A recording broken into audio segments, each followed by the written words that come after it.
Okay.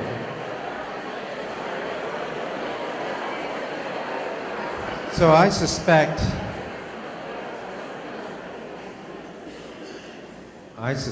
that we have work to do as a body with regard to teacher effectiveness and evaluating teachers. I suspect we'll get the numbers. We'll have the data in about a month or so. We have to let the dust settle on some other data we're collecting, and people are working really hard right now on collecting the data from the summer, and your evaluations will be inputted and things like that of your teachers. But I suspect when I get those numbers, the number of proficient teachers, the percentage of proficient teachers will be very high. What do you suspect? Yeah, probably. We'll see. Now, if we were all that, then probably, hallelujah. Have 98% of all of our teachers be proficient and above, that would be great. But just your own stories, your own experience, probably would suggest, we won't know until we get the data for sure and have a good evaluation system, would suggest that we're inflating some others, or we're avoiding the tough discussions, or we're just making somebody proficient, even though we don't really know. You have a big role to play in this. Yesterday you had a Principals Challenge exercise, and let's see how you did on it. This one. Remember this? There were two teachers you could select from. This is teacher A, and then the next slide has teacher B. Can you read that back there? I'll just read it quickly. You have one more position to fill due to a late resignation at the end of July. It's now a week before the start of school. Two candidates have made it through the paper screening and first round. Candidate A has a master's degree from Wichita City College, where she graduated in the top third of her class. Her English SAT score was 520. Candidate A notes in her cover letter that she is passionate about helping all students learn. She has 12 years of experience teaching in elementary school. Her resume also notes numerous education courses she has taken to improve her skills. She has also served on several school and district level committees over the last 4 years. Not bad, right? Candidate B. Candidate B has a bachelor's degree from Brown University in Rhode Island. She also graduated in the top third of her class. Her English SAT score was 730. Candidate B has 3 years of experience and is moving here with her husband, who has landed a job in Arlington. She successfully managed a large Starbucks prior to pursuing a career in education. She was also the captain of her swim team in college. Candidate B notes in her cover letter that she is competitive and wants to have the highest scoring fourth grade class. Also not bad. So even though you did this yesterday, turn to your neighbor 30 seconds. Which candidate do you choose? You can only choose one, and you have to do it soon.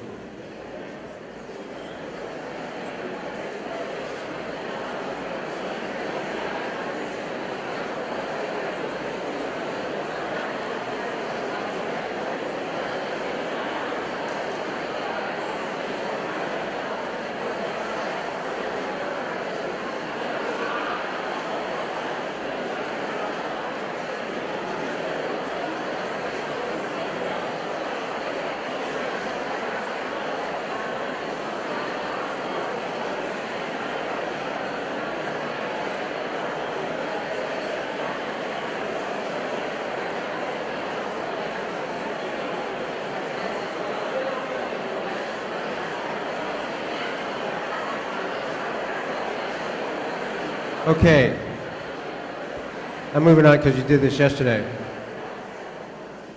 What if before you answer that question, and I know it's just a quick snapshot, you get to know more about a person in a real interview, but if this is all you had, what does the research say you should look at? Or should we just go on our gut all the time? So let's look at it. I'll just show you. This comes from this report. You can look, we were going to do a jigsaw, but you did a jigsaw yesterday, so I decided not to today. But how good policies can yield better teachers. Take a look at that report. I'm going to give you some of the information from it right now. Factors that make little to no difference from the research from that report. Number one, a master's degree. Number two, experience. Number three, education courses that a person has taken. And number four, traditional certification. Read that report, it'll explain their methodology and why they got all that information. They make very little difference. What makes a difference? Oh, a teacher's race also makes very little difference.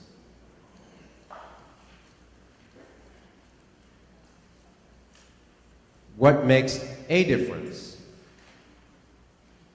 What does impact? Subject area knowledge. The reason why there's a question mark there is because not in all subjects. The more technical the subject is, or if it's math or chemistry or something like that, subject area knowledge does make a difference in how effective that teacher is going to be. No offense to elementary and generalists, that makes very little difference between this teacher and that teacher. So there's got to be other things. Teacher's level of literacy. That's interesting. The more literate a teacher is, the higher you can see their scores on literacy type assessments, the stronger that teacher was in getting student achievement results. Selectivity of the college. The college you go to does matter when it comes to teaching. I don't know about other fields, but when it comes to teaching, it does. If you get your teaching bachelor's degree or master's from, Cracker Jack University in Fountain, Colorado, then that's probably not as good as having a degree from, UT Dallas. Soft attributes. What does that mean? Soft attributes make a difference. Here's they are. Here's some of them. High achieving, a history of success. Not just in schools, a history of success, period. Responsible, takes full responsibility. A critical thinker, reflects about the linkages between cause and effect. Organized. Motivating. Respectful. And shares the goals of the organization. In other words, wants to work toward the school mission. Music. So when you look at those soft attributes, when you look at the factors that make a difference, is the choice between candidate A and B a little easier? Which candidate, if you had no other information, just what you saw on the screen and the research, which one would you pick? Yeah, candidate B. Now, that rubs some educators wrong because we're using a different paradigm. We're going off research, God forbid. Maybe we don't trust the research. Maybe we like that teacher who's just been here a long time. And we can't bear to tell somebody who's been in the profession 15 years that they got beat out by somebody with only 4 years of experience. Or maybe we're afraid that we'll be sued or something like that. So we don't, we take the safe route. We don't do what we need to do. We got to think differently about whom we recruit and how we evaluate what effectiveness means in a teacher. Those soft attributes, it is hard to come by. And that's why on the recruitment paradigm in Carmen Darville, Charles Glover before her, Carmen Darville is doing a great job of changing how we interview candidates. You're going to have to too. We're screening them for you, but in the end of the day, we know that you interview and select. And it can't just be your basic 8 questions anymore. Here's your 8 questions. Describe a period where you failed at something and what you did to overcome it. How many times am I going to hear that question in an interview? Describe a time when you worked with a diverse population of students. How many times am I going to hear that question in an interview? You got to go beyond that so that you may be able to get at some of these soft attributes. I remember Miguel Solis is my first special assistant. I'm not a masochist or anything, but he came in. I had never seen him, never met him. And he came in for the interview, and the first thing we do, without me going out to visit him in the lobby, Dee Dee, my secretary, goes out there, gives him a timed writing assessment, and says, you have 15 minutes to respond to this question. And you need to do it, and the clock is started. And he did a great job, came back, good writing, but the point of that exercise was to put him a little bit off balance, because if you want to work at central office, in my office, in the superintendent's immediate offices, it's high pace, it's high, you're going to have to be fast and not be flustered with things that happen. So that was kind of a real-time interview for him, and also to see if he could actually write. I don't want to see a nice written resume, that's a good thing, but can he really write? So if you want to know, how about asking him to write in a timed exercise? So we're going to have to do the same thing when we recruit for teachers. Let's change the paradigm a little bit. Let's look at the things we should be looking at, and then we can hire better. Soft attributes. The last thing I'll say about soft attributes is, it's not just about whether or not you're articulate or have a degree or anything like that. One of the key things is whether you really believe that you can make a difference for kids. And it got to be more than just words. I like to call it the Mr. Holland's Opus moment. Can you find those people who finally turn the mirror on themselves and say, maybe I need to do something differently? Music is. Any music. What do you think? Music. What do they think that music is in general? What do they think? Anybody? Nobody? Okay, let's go to the text, and we turn to page 4, and we read that music is sound in melodic or harmonic combinations, whether produced by voice or instrument. Now, questions? Anybody at all? No? Good.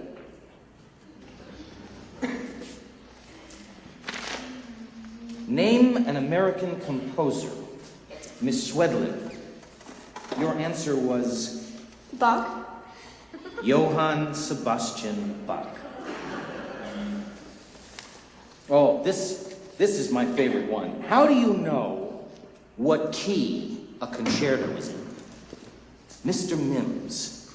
Your answer was, look on the front page, ? Now, this question mark, was that because you weren't sure? Or because your English skills are on the same level as your musical theory? These tests are a waste of my time and yours. No kidding, I'd rather be somewhere else. Mr. Sullivan, why don't you pay a visit to Mr. Walters? Right now, get your books and get out of here. As for the rest of you, get your textbooks out. We're going to go over these answers one by one until you get them right. Period, with more speed and enthusiasm than his students. Perhaps you should be our track coach. Mrs. Jacobs, I get here on time every morning, don't I? I'm doing my job the best I can. A teacher has two jobs. Fill young minds with knowledge, yes, but more important, give those minds a compass so that that knowledge doesn't go to waste. Now, I don't know what you're doing with the knowledge, Mr. Holland, but as a compass, you're stuck.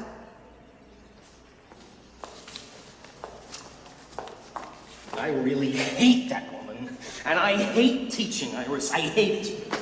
Nobody could teach these children. Nobody. I don't know what I'm going to do.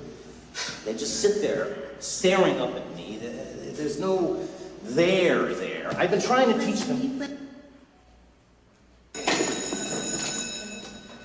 Anybody here know the difference between the Ionian and the Dorian scale? Anybody? I just wanted to confirm the fact that I've made absolutely no impact on you in the last 5 months. Mr. Sullivan, what kind of music do you like to listen to? Don't be afraid. Rock and roll. What about you? Rock and roll. You? Classical. Brown noser. Does anybody here like Johann Sebastian Bach? Other than you? I'll bet all of you, whether you know it or not, already like Johann Sebastian Bach.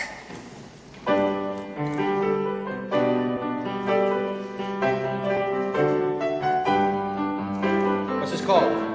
Lover's Concerto. Who wrote it? Toys. Wrong. Wrong. That was Minuet in G, and it was written by Johann Sebastian Bach. Can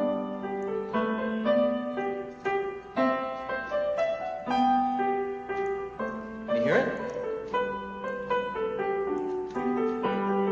Bum, bum, bum, bum, bum. And he wrote it in 1725. They are both prime examples of the Ionian scale.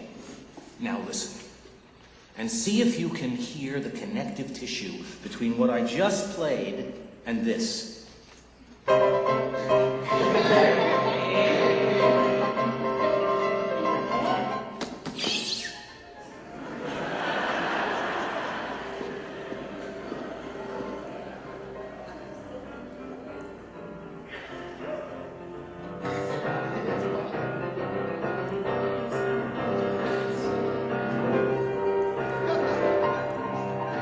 Their hands were up in the air and they were answering questions, and it was so much fun. It was rowdy, you know. It was just great.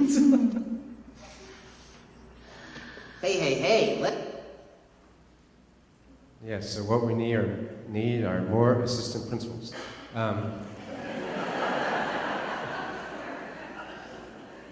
No, you know, isn't that the essence of teaching? When you finally figure out that maybe it's your teaching that's in the way and not the kids. Kids don't come to school unmotivated. I mean, sometimes they have issues and problems. Everybody does. Kids do.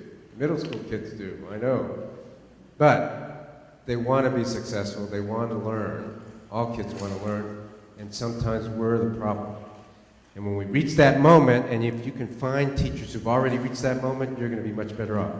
The second point of this whole morning is that it is your job, not only to find them, but once you get teachers, to grow them so that they are effective. Coaching and evaluation is part of that.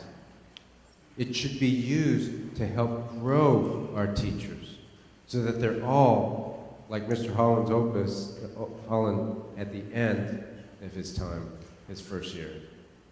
He didn't reach that point, I think, 6 or 7 months into his tenure as a teacher. All right. What are the resulting considerations of the research that we looked at? The resulting considerations are: number one, classroom observations can only provide part of the evaluation. So instructional feedback is important. You heard me say that 100 times, but it's only part of the evaluation. You have to add student achievement results to determine whether a teacher is effective, and we have to figure out ways to change the recruitment paradigm. Figure out ways to change the recruitment paradigm. Take a minute, talk to your colleagues about the number of Mr. Hollands you have in your school and how you know.